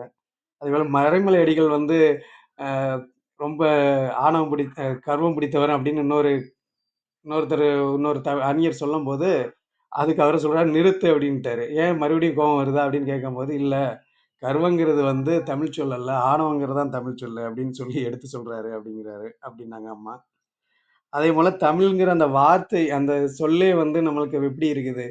அதே ஒரு இலக்கிய தரம் வாய்ந்த சொல்லு தான் தமிழ்ங்கிறது. தாங்கிற வந்து வல்லினம், அ அப்புறம் மெல்லினம், இல்லுங்கிறது வந்து இடையினம். இது 3ம் சேர்ந்து தமிழ் அப்படிங்கிறது நமக்கு வந்ததா சொல்லியிருக்காங்க. அது மாதிரி தொல்காப்பியங்கிற நூல் வந்து நம்ம இவ்வளவு நாள் இலக்கண நூல் அப்படின்னு சொல்லி நம்மள இலக்கண நூல்னு சொல்ல வச்சுட்டாங்க. ஆனா தொல்காப்பியம் உண்மையிலே ஒரு வாழ்வியல் நூல் அப்படின்னு சொல்லிட்டு அது வந்து எப்படி ஒவ்வொன்றையும் எடுத்து சொன்னது, இலக்கியமாகட்டும் மக்களோட அந்த வாழ்வியல் பற்றி திணையியல் எல்லாத்தையுமே அந்த இது இருக்கும். ஒரு இலக்கிய பாடல் எப்படி இருக்கணும்ட்டு அதுக்கு ஒரு இலக்கணம் இருக்கும். நம்ம வாழ்க்கை எப்படி இருக்கும் அப்படிங்கிறதுக்கு அதுக்கு ஒரு இலக்கணம் இருக்கும். அதே மாதிரி அதுல வந்து என்மனார் புலவர்னு அவர் குறிப்பிட்டு சொல்றாங்க அப்படின்னா, நம்மளுக்கு முன்னாடி எத்தனை புலவர்கள் இருந்திருப்பாங்க? தொல்காப்பியக்கு அப்புறம் தான் சங்க இலக்கியம் தோன்றியதா சொல்லப்படுகிறது. அதுக்கு முன்னாடி அப்ப எத்தனை இலக்கியங்கள் இருந்திருக்கும்? இப்ப இதெல்லாம் வந்து பார்க்கும்போது வந்து நம்மளுடைய தமிழ் இலக்கியத்தோட தொன்மம் வந்து அப்படியே போயிட்டே இருக்குது. அதே போல வந்து அம்மா சொன்னாங்க, தமிழ்ல மட்டும்தான் எல்லாத்தையும் பற்றியுமே எழுதியிருக்காங்க. இப்போ ஒரு சில ஆங்கில இதை எடுத்துக்கிட்டா அதுல வந்து இயற்கையை வர்ணிப்பாங்க ஒரு பகுதியில, இன்னொரு பகுதியில காதலை வர்ணிப்பாங்க, இன்னொரு பகுதியில அவங்களோட புகழை பற்றி வர்ணிப்பாங்க. அதே மாதிரி எண்ணற்ற இதெல்லாம் இந்த கிரேக்க இலக்கியத்தை எடுத்துட்டு அவங்களோட வரலாற்று எல்லாமே வந்து அவங்க சொல்லியிருப்பாங்க. ஆனா தமிழ் மொழியில மட்டும்தான் மக்களோட வாழ்வியல், அப்புறம் அந்த அந்த அறம் எல்லாமே வந்து அதிகமா எடுத்தாண்டது வந்து தமிழ் தான். அது வாழ்க்கையை பற்றியே வந்து சங்க இலக்கியம் எல்லாமே வந்து நம்மளோட வாழ்வியல் பற்றி தான் இருக்கும். இந்த மாதிரி எண்ணற்ற இது வந்து சங்க இலக்கியத்திலும் இருக்குது. அதே மாதிரி சங்க இலக்கியத்துல ஒரு பாடல் சொல்லியிருந்தாங்க. அந்த காட்டோட அந்த வர்ணனை, அந்த காடு எப்படி இருக்குது அப்படின்ட்டு, மூங்கில் உள்ள அந்த துளையில வந்து காற்று போய் வண்டு துளையிட்டு அந்த துளையில போயிட்டு காற்று போய் ஒரு ஒலி எழுப்புது. அது புல்லாங்குழல் மாதிரி இருக்கு. அப்புறம் மான்குட்டியோட ஒலி வந்து எப்படி இருக்குது, அப்புறம் அருவி வந்து அதனோட ஒலி வந்து ஒரு முழவு மாதிரி இருக்கு, அப்புறம் வண்டு எடுக்கிற ரீங்காரம் எப்படி இருக்குது. இப்ப இதெல்லாம் வந்து ஒரு இசைக்கருவிகளோட ஒப்பிட்டு அந்த காட்டை உள்ள ஒரு தலைவன் வந்து அந்த அம்பெய்த யானையை தேடி வர்றான் அப்படின்ட்டு அந்த மக்கள்கிட்ட கேக்குறாங்க. அப்ப அந்த மக்கள் வந்து அதை சொல்றாங்க எப்படின்ட்டு. ஆனா ஒரு பெண் மட்டும் அதை மறந்துட்டு அவனையும் நினைச்சிட்டு இருக்காங்கிற மாதிரி அந்த சங்க இலக்கிய பாடல் வருது அப்படிங்க. ஒரு காட்டை வர்ணித்து இறுதியில ஒரு இடத்துல கொண்டு வந்து விட்டுருக்காங்க. காதல்ல கொண்டு வந்து விட்டுருப்பாங்க அந்த அகவாழ்வையை கொண்டு வந்து. அதே மாதிரி குறுந்தொகை பாடல்ல வந்து கபிலர் பாடிய அந்த பாடல் பற்றி சொல்லியிருந்தாங்க. அதே மாதிரி திருமுருகாற்றுப்படையில வந்து பழமுதிர்ச்சோலை பற்றி சொல்லும்போது அந்த அருவி வந்து எப்படி தோன்றி அது வரும் வழிகளில் உள்ள அந்த மரங்களோட பூவை உதிர்த்துட்டு வாழை மரத்தை அடித்து போட்டு அதை உருட்டி கொண்டு வருது, அப்புறம் தென்னையில மோதி அப்படி அந்த அருவி வர்ற இதை வந்து சொல்லும்போது நம்மளுக்கே வந்து ஒரு காட்சி தோன்றுது அந்த திருமுருகாற்றுப்படையை சொல்லும்போது. அந்த அளவுக்கு நக்கீரர் வந்து சொல்லியிருக்கிறார். அப்போ என்ன அளவுக்கு இனிமையா அவங்கலாம் சொல்றாங்க அப்படிங்கிறத அம்மா அவங்க சிறப்பித்து சொன்னாங்க. அதே போல திருக்குறள் மாதிரியே நாலடியார் இருந்தது. அந்த நாலடியார்ல வந்து ஒரு பாட்டு சொன்னாங்க. அத பார்க்கும்போது நம்மளுக்கே ஒரு ஆச்சரியமா இருந்துச்சு. அதாவது ஒரு அ தலைவனும் தலைவியும் வந்து அங்க இருந்து அந்த தலைவன கூட்டிட்டு தலைவி போறாங்க. அந்த ஊர்ல இருந்து. அவங்களோட காதல் இருக்கிறதுனால அவர கூட்டிட்டு அவங்க கிளம்புறாங்க. கிளம்பும்போது வந்து அந்த வழியா எல்லாரும் தேடி வராங்க. இந்த மாதிரி வந்து ஒருத்தருங்க பொண்ண கூட்டிட்டு போயிட்டாங்க அப்படின்னு சொல்லிட்டு தேடி வரும்போது 2 காலடி தடம் தான் இருக்குது அப்படின்னு சொல்லி கேட்கறாங்க. அதுக்கு அவர் சொன்ன அந்த காரணம் வந்து ஒரு பெண்ணை வந்து எந்த அளவுக்கு அவர் நேசிச்சிருக்கிறாரு. அப்ப இவனை விட ஒரு சிறந்த கணவன் வந்து அவனுக்கு வாய்க்குமானா சத்தியமா வாய்க்காது அப்படிங்கிற மாதிரி சொல்லி அதுக்கு எடுத்தாண்டது. அந்த நெரிஞ்சு முள் அந்த வேல முள்கள் கிடக்கிற இடத்துல வந்து அவங்க பாதங்கள் பட்டு 2 ப ப 2 காலடி தடம் தான் இருக்கு. அப்போ வந்து இவர் சொல்லிட்டு போறாரு, "நான் முன்னாடி போகும்போது முள்ளு இருந்துச்சுன்னா நான் எடுத்து போட்டு போவேன். அந்த பாத அடிய பார்த்துட்டு நீயும் வந்துட்டு என்ன தொடர்ந்து வா" அப்படின்னு சொல்லிட்டு போகும்போது, ஒரு தலைவனும் தலைவியும் எந்த அளவுக்கு இருக்கணும் அப்படிங்கிறது இதுல அழகா எடுத்து சொல்லியிருக்காங்க. அதே மாரி புறநானூற்று போர்ல வந்து நம்மளோட கொடைத்தன்மையை பத்தி என்ன அழகா சொல்லியிருக்காங்க. அது வந்து பெருஞ்சோற்று உதயன் சேரலாதன் வந்து எப்படிப்பட்டவரு? அவரோட கொடைத்தன்மை என்ன? அப்படிங்கிறத அழகா சொல்லியிருந்தாங்க. இந்த அளவுக்கு வந்து இன்னைக்கான அந்த இலக்கியத்தோட பெருமைகள், தமிழ் இலக்கியத்த பெருமைகள் இவங்க சொன்னது வந்து இலக்கியத்துல இருந்து ஒரு துளி தான். ஆனா அதுவே நம்மளுக்கு இந்த அளவுக்கு பிரமிப்பா இருக்குது. அப்படிங்கிறப்போ நம்மளோட இலக்கிய தரம் வந்து எந்த அளவுக்கு இருக்கும் அப்படின்ட்டு. அது மாதிரி இறுதியில ஒண்ணு சொன்னாங்க. நம்ம வந்து தமிழ் ஒரு உணர்வை வளர்க்கணும்னா நம்ம தமிழால் தான் ஒன்றுபடணும் அப்படின்ட்டு. உண்மையிலே அதுதான். இன்னைக்கு வந்து நம்ம இலக்கியத்துல வந்து ஒரு தலைவன் தலைவியோட காதல் அந்த அளவுக்கு சொல்றாங்க. ஆனா இன்னும் வந்து பாத்தீங்கன்னா நம்மளோட அஹ், மதத்தையும் சாதியும் காரணம் காட்டி ஒரு 2 மனங்களை வந்து பிரிக்கிற அளவுக்கு நம்மளோட கொடுமைகள்லாம் அரங்கேறிட்டு இருக்கு. சமீபத்துல கூட அது அரங்கேறிக்கிறது. இதெல்லாம் நினைக்கும் போது ஒரு காலத்துல வந்து சங்க இலக்கியத்துல அவங்க வாழ்ந்த வாழ்க்கை எப்படி இருந்துச்சு? இப்போ ஆனா நம்ம எல்லாத்துலயுமே முன்னேறிட்டோம். பகுத்தறிவுல இருந்து நம்ம அறிவியல் திறன், விஞ்ஞானம் எல்லாத்துலயும் முன்னேறிட்டோம். இன்னும் அந்த மதம், சாதியாக ஒரு இரு மனங்கள் இறைய முடியலையே அப்படின்னு நினைக்கும்போது வருத்தமா இருக்கும். அப்ப இதுக்கு ஒரு தீர்வு அவங்க சொல்லிட்டு போறாங்க. தமிழால் நம்ம ஒன்றுபடலாம் அப்படின்ட்டு. நிச்சயம் அதுதான் நம்மளை ஒன்று சேர்க்கும் கருவி அப்படிங்கிறத இன்னைக்கு இந்த சரித்திரம் படைப்போமும் நமக்கு காமிச்சது. அந்த நிகழ்ச்சியை காமிச்சிருக்குது. அம்மாவுக்கு எனது சிறந்தாழ்ந்த நன்றிகள். நன்றிகள் அம்மா. நன்றிப்பா, நன்றி. நன்றிங்க சகோதரர். சிறப்பான ஏற்புரை. அஹ், கோதை அம்மா அவர்களுக்கு நன்றிங்க அம்மா. அஹ், நல்ல காலை பொழுதுல நம்மளோட மண்ணுக்கே ஒரு சிறப்பு அனைத்தையும் எடுத்து சொன்னீங்க. நன்றிங்க அம்மா. விஜயம்மா, விஜயகுமாரி அம்மா, நீங்க வாழ்த்துக்கள் தெரிவிக்கலாம் அம்மா. நன்றிகள் அம்மா. வாழ்க வையகம், வாழ்க வையகம், வாழ்க வளமுடன். குருவாழ்க, குருவே துணை. சரித்திரம் படைப்போர் தளத்திற்கு நன்றி. அதை எடுத்து தினந்தோறும் சரித்திரம் படைத்துக் கொண்டிருக்கும் அனைத்து அன்பு உள்ளங்களுக்கும் என் மனமார்ந்த நன்றிகள். வாங்க வாழ்த்தும் பயனுக்கும் போயிடலாம். கண்களை மூடி அமைதியா உட்கார்ந்துக்குவோம். நாம் அமர்ந்துள்ள இந்த இடம் முழுவதும் நல்ல தூய தெய்வீக ஆற்றலே நிரம்பின.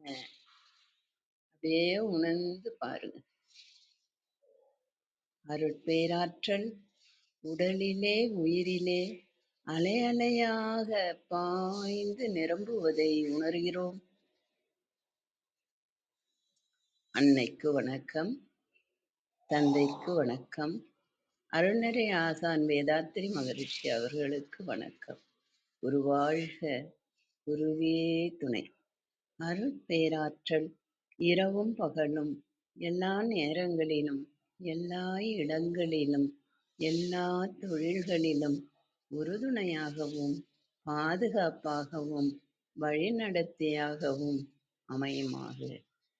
வாழ்க வளமுடன், வாழ்க வளமுடன், வாழ்க வளமுடன். அருட்பேராற்றல் கருணையினால் இங்குள்ள அனைவரும் நல்ல உடல்நலம், நீளாயுள், நிறை செல்வம், உயர் புகழ், மெய்ஞானம் பெற்று சிறந்தோங்கி வாழ எல்லாம் வல்ல இறைநிலையோடு இணைந்து வாழ்த்தி மகிழ்கின்றேன். வாழ்க வளமுடன், வாழ்க வளமுடன், வாழ்க வளமுடன். இறை பேராற்றலே பக்கத்துணையாகவும் பக்கபலமாகவும் இருந்து வழி நடத்துவாராக. நன்றிகள் அம்மா. இன்னைக்கு அம்மா இலக்கிய சாரல் ஆசிரியர் கோதை அம்மா அவங்க ரொம்ப அற்புதமான கருத்துக்களை இந்த காலை வேளையில சொல்லி நம்மளை எல்லாம் அந்த சாரல்ல நனைய வச்சுட்டாங்கன்னே சொல்லலாம். ஓணம் பண்டிகை எப்படி அவதரித்த கதையை கேட்டேன். நன்றிகள் அம்மா. அதே மாதிரி நாலடியார் எப்படி தோன்றியது, விவேக சிந்தாமணி நல்ல கருத்துக்கள். அம்மா கற்பனை திறன் ரொம்ப அருமை அம்மா. அந்த சொல்லும் பொழுது நீங்க அந்த வர்ணித்த விதம் ரொம்ப ரொம்ப அருமையா இருந்தது. காசி ஆறுமுகம் எடுத்துரைத்த விதமும் ரொம்ப அருமையப்பா. நீங்கெல்லாம் அம்மா கோதையம்மா, ராணியம்மா, காசி ஆறுமுகம் அவங்கெல்லாம் அந்த இலக்கியத்தை சொல்லும் பொழுது அந்த மழையிலேயே நனைஞ்ச மாதிரி ஒரு ஃபீலிங் இருக்கு. காசி ஆறுமுகம் ஐயா அவர்களும் நிறைய அந்த இலக்கிய சாரல் சொன்னது மிகவும் அற்புதமா இருந்தது ஐயா. அந்த ஓரடி இருக்கின்ற அந்த கால் தடத்தை கண்டுபிடிக்கிறாங்க பாருங்க, அது எவ்வளவு பெரிய அற்புதம். 2 பேர் நடந்து போனா 2 அடி இருக்கணும், இப்போ ஒண்ணுதான் இருக்கு ஒண்ணு இல்லையேன்னு ரொம்ப விரிவா சொன்னீங்க. அருமை. இந்த காலை வேளையில நாங்கெல்லாம் இதையெல்லாம் கேட்டு கண்டு ரசித்து ரொம்ப மகிழ்ச்சியா இருக்குதுப்பா. அம்மா ராணி அம்மாவும் நேத்து ரொம்ப அருமையா பேசுனாங்க. அதே மாதிரி இன்னைக்கு கோதை அம்மா அவங்களும் அருமையா பேசுனாங்க. அதை எடுத்து காசி ஆறுமுகம் ஐயாவும் நல்லா பேசுனாங்க. இதையெல்லாம் நாங்க கேட்கறதுக்கு எவ்வளவு சந்தோஷமா இருந்தாலும் அதை கொடுத்த ஆரோக்கிய பிரிட்டா ஐயா அவர்களுக்கு பல கோடி நன்றிகள் ஐயா. இந்த மாதிரி தளத்துல தான் இந்த தமிழ் இலக்கியத்தை பத்தி நிறைய நான் கேட்கிறேன். அருமை அருமை. படிச்சா கூட இந்த அளவுக்கு புரியுமான்னு தெரியாது. ஒவ்வொரு கதை சொல்லி அந்த கருத்துக்களை சொல்லும் பொழுது ரொம்ப அருமையா இருந்தது. நன்றிகள் அம்மா. ராணி அம்மா, கோதை அம்மா, காசி ஆறுமுகம் இவர்கள் அனைவரும் நல்ல உடல் நலம், நீல ஆயுள், நிறை செல்வம், உயர் புகழ், மெய்ஞானம் பெற்று சிறந்தோங்கி வாழ நாங்கள் அனைவரும் சேர்ந்து வாழ்த்தி மகிழ்கின்றோம். வாழ்க வளமுடன், வாழ்க வளமுடன், வாழ்க வளம். நன்றிகள் அம்மா. நன்றிங்கம்மா. நன்றிங்க விஜயகுமாரி அம்மா. உங்க வாழ்த்துக்களும் கருத்துக்களுக்கும் நன்றி. ராணி அம்மா, உங்க கருத்துக்களை தெரிவிக்கலாம் அம்மா. நல்லதுமா. அவையினர் அனைவருக்கும் அன்பு வணக்கம். சரித்திரம் படைப்போம் அவையில சரித்திரம் படித்துக் கொண்டிருக்கும் அதனுடைய அடிப்படை தூண்களுக்கும் அந்த நிகழ்வுல பங்கேற்று அதை சிறப்புற நடத்தி கொண்டிருக்க அனைவருக்கும் வணக்கங்கள். உண்மையிலே இன்னைக்கு ஒரு இலக்கிய சாரல்ல நனைஞ்சோம். சாரல்ல நனைஞ்சாக்கா சளி பிடிக்காது, மழையில நனைஞ்சாதான் சளி பிடிக்கும். ரொம்ப நல்லா இருந்தது கோதை. வாழ்த்துக்கள் வாழ்த்துக்கள். அருமை அருமை.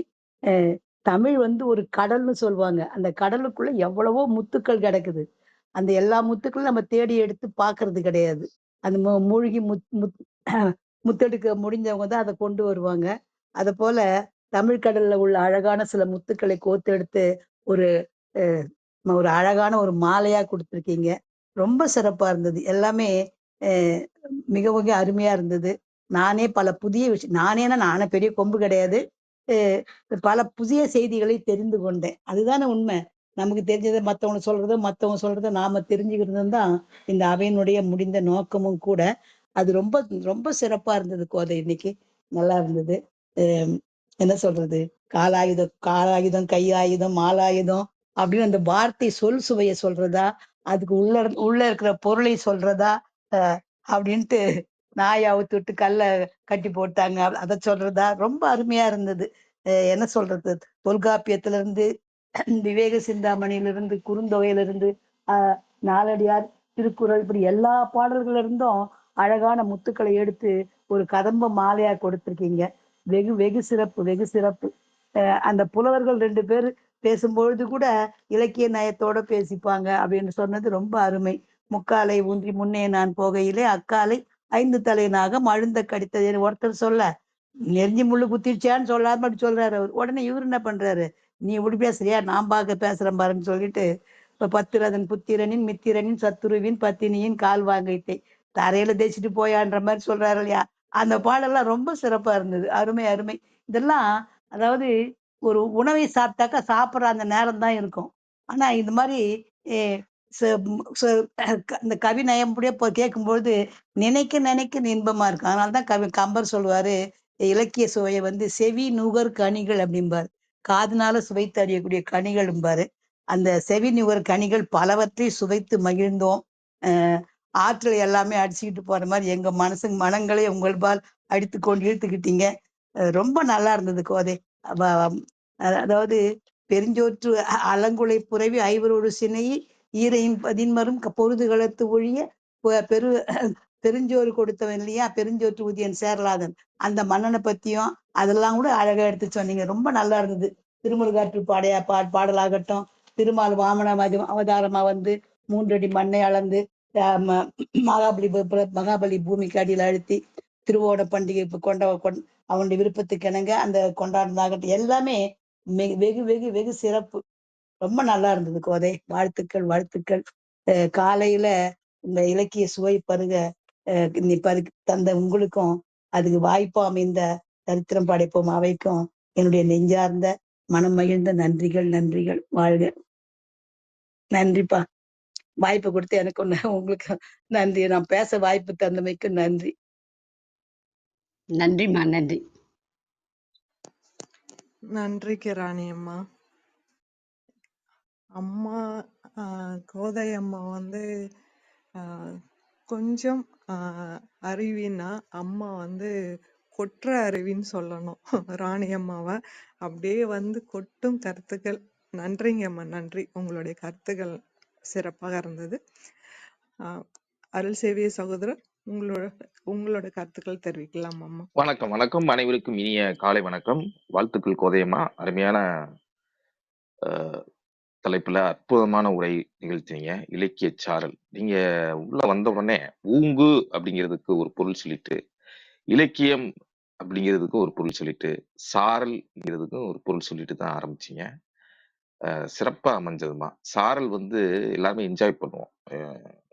நம்ம ராணியம்மா சொன்ன மாதிரி சாரல்ல நினைஞ்சா ஒன்னாகாது, மழையில நினைஞ்சா தான் சளி பிடிக்கும் அப்படிங்கிற மாதிரி சாரல் வந்து லைட்டா தூறிக்கிட்டே இருந்துச்சுன்னா அப்படியே அதை என்ஜாய் பண்ணிட்டு தான் நம்ம நடந்து போவோம். அது பெருசா கொடையோ இல்ல ஏதாவது துணியோ மேல புத்திக்க தேவையில்ல. அது நல்லா அனுபவிச்சு அதை அனுபவிச்சா தான் தெரியும். அது மாதிரி இன்னைக்கு இலக்கிய சாரல் வந்து அவ்வளவு அருமையா இருந்ததுங்கம்மா. உங்களுடைய இலக்கிய பாடல்கள் ஒவ்வொன்றையும் சொன்ன விதம் வந்து இலக்கியம்னா நீங்க அழகா சொன்னீங்க. அதாவது ஒரு செய்தியை வந்து நேரடியா சொல்லாம அதை வந்து நேர்த்தியா ஒரு எதுகை முனையா ஒரு நயமா அப்படி ஒரு செய்தியை வந்து சொல்ல வைக்கிறது.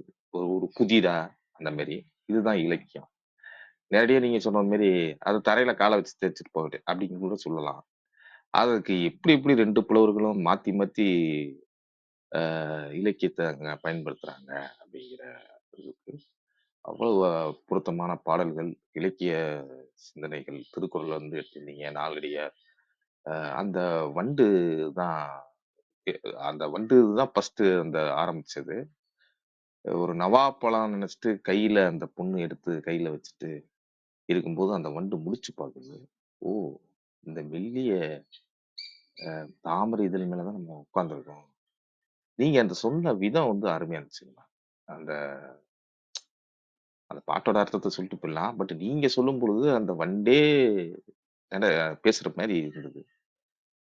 ஓஹோ! அப்ப மேல பார்க்கும்போது, முகத்த பார்க்கும்போது நிலா மாரி இருக்கு. ஓ! நம்ம இரவு நேரத்துல தான் இருக்கோமா? நிலவு இருக்கிறப்ப தான் நம்ம நிலவு இருக்கும்போது தாமரை மூடிருமே! அப்டின்ட்டு வண்டு பயந்து ஓடும்போது, அந்த இது நீங்க சொல்லும்போது அவ்வளவு அருமையா இருந்தது.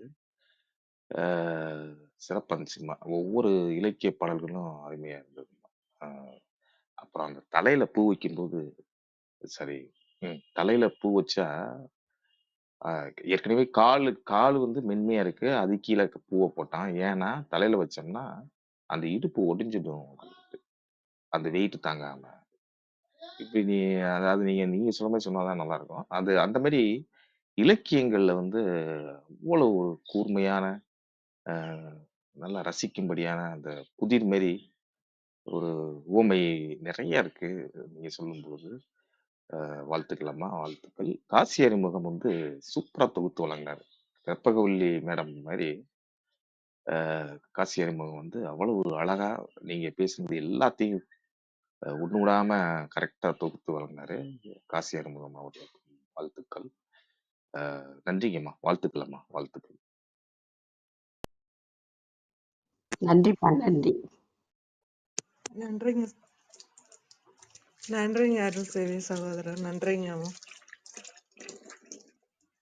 விந்தியா கௌரி அம்மா, உங்க கருத்துக்கள் நீங்க தெரிவிக்கலாம் அம்மா. இலக்கிய சாரல், அருமையான தலைப்பு. கோதையம்மா பாடலை ரொம்ப அழகா படித்து அதற்கான விளக்கத்தை சிறப்பா எடுத்துரைத்தார்கள். அம்மாவோட அந்த எடுத்துரைக்கும் பாங்கு அருமையா இருந்தது, கேட்பதற்கு இனிமையா இருந்தது. இன்றைய காலை பொழுதுல பல நல்ல கருத்துக்களை நாம் அறிந்து கொண்டோம், இலக்கியத்தினுடைய மேன்மையை உணர்ந்து கொண்டோம். அதனை வழங்கிய கோதை அம்மாவுக்கு மனமகிழ்வோடு நன்றியை உரித்தாக்குகின்றேன். நன்றி, வணக்கம். நன்றிம்மா, நன்றி. நன்றிங்கம்மா. விந்தியா கௌரி நன்றிங்கம்மா. வேறு யாரும் கருத்துக்கள் தெரிவிக்கலாம்? ஒரு நிமிடம்மா, ஒரே ஒரு நிமிடம். நான் எடுத்துக்கிட்டோமா? பேசுங்கம்மா. நல்லது, நல்லது. காசி ஆறுமுகத்தின் அவர் தொகுப்புரையை பத்தி சொல்ல மறந்துட்டேன் நான். ரொம்ப அருமையா இருந்ததுப்பா. எவ்வளவு அழகா கோதீஸ்வரர் ஒரு பங்குன்னா ரொம்ப அழகா தொகுத்து கொடுத்தீங்க. ரொம்ப ரொம்ப சிறப்பா இருந்தது. எல்லாவற்றையுமே எடுத்து ஒண்ணு கூட விடாம அழகா தொகுத்து சொன்னீங்க. அதுக்கு நன்றி.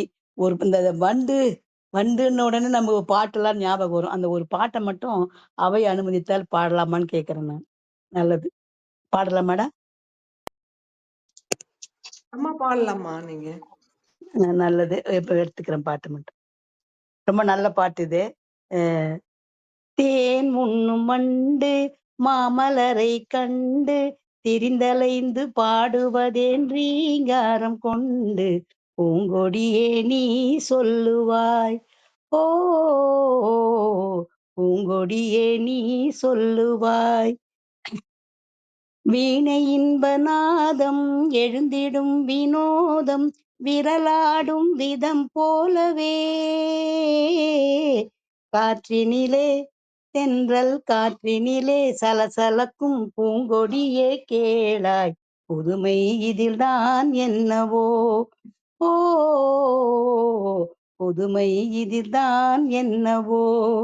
மீன் நிலவும் வானில் வெண்மதியை கண்டு ஏனலைகள் ஆடுவதும் ஆனந்தம் கொண்டு மென்காற்றே நீ சொல்லுவாய்.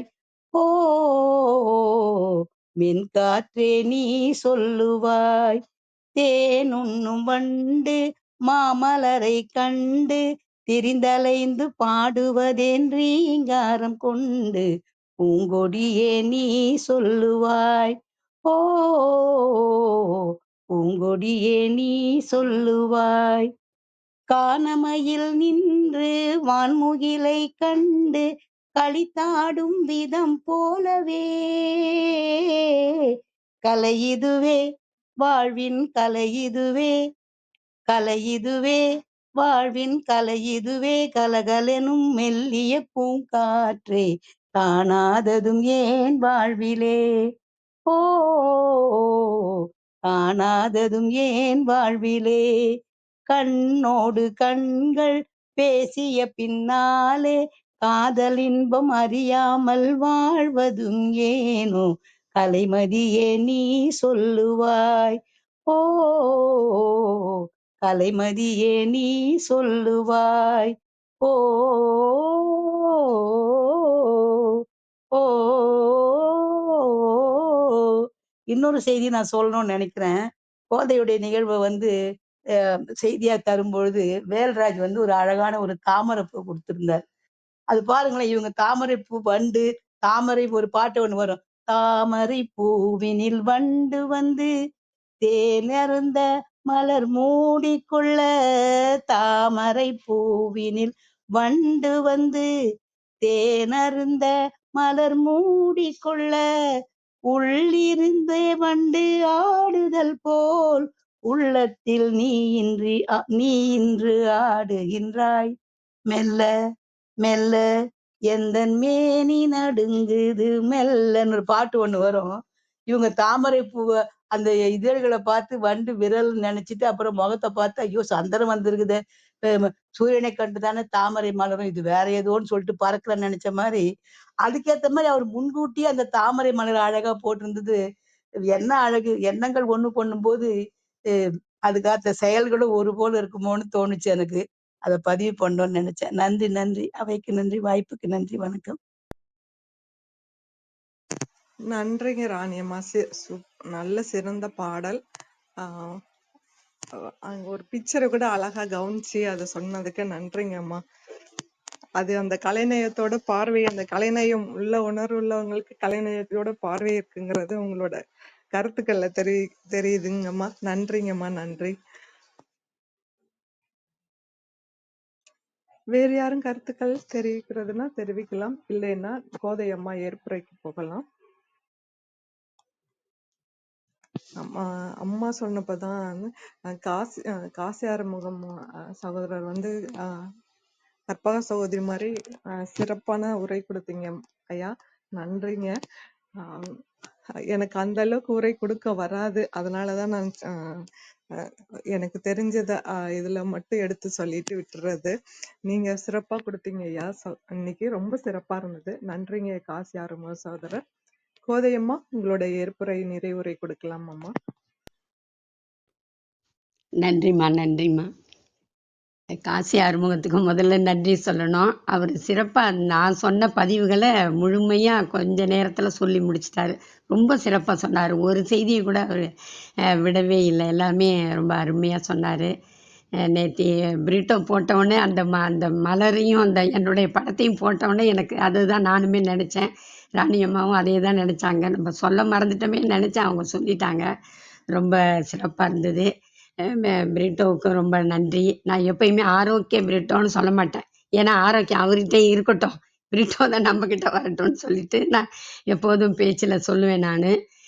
எல்லாருக்குமே அனைவருக்குமே நன்றி. கேட்டிருந்தவங்களுக்கும் பொறுமையோடு கேட்டிருந்தவங்களுக்கும் நன்றி நன்றி சொல்கிறேன். பொறுமையாக இருந்து காலை நேரத்தில் எல்லாரும் கேட்டது ரொம்ப மகிழ்ச்சி எனக்கு. நமக்கு வந்து ஒரு ஊக்குவிக்கிறதுக்கும் ஒரு நிகழ்வாக இருக்குது. அருள் கூப்பிடும் போதெல்லாம் நான் வரமாட்டேன்னு தான் சொல்லுவேன். ஆனால் இந்த சரித்திரம் படைப்போம் நம்ம மீட்டிங் போனோம் இல்லையா, கூட்டத்துக்கு வந்தோம் இல்லையா, அதுக்கப்புறம் தான் அவர் சொல்லும் பொழுது நான் மறுப்பு அவ்வளவா சொல்லலை. சொன்னேன், கொஞ்சமாக சொன்னேன். சொல்லிட்டு அதுக்கப்புறம் சரி நான் பேசுகிறேன், என்னால் எப்போ முடியுதோ அப்போ நான் பேசுகிறேன்னு அவர்கிட்ட பதிவு கொடுக்குறேன் அப்படின்னு சொல்லியிருந்தேன் நான். அவருக்கும் நன்றி. பிரிட்டோ அவர்களுக்கு நன்றி. இந்த சரித்திரம் படைப்போம் உறுப்பினர்கள் அனைவருக்குமே நன்றி. சிறப்பு வாழ்த்துக்கள். வாழ்க வளமுடன். அனைவருக்கும் நம்ம மீண்டும் நன்றி சொல்லிட்டு முடிச்சுக்கிறேன். நன்றி. நன்றிங்கம்மா, நன்றி.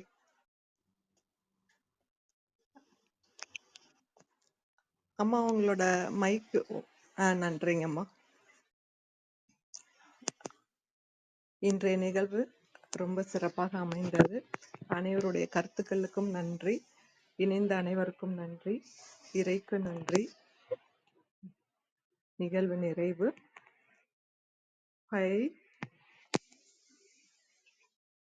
5, 4, 3, 2, 1. நன்று. வாழ்க வளமுடன்.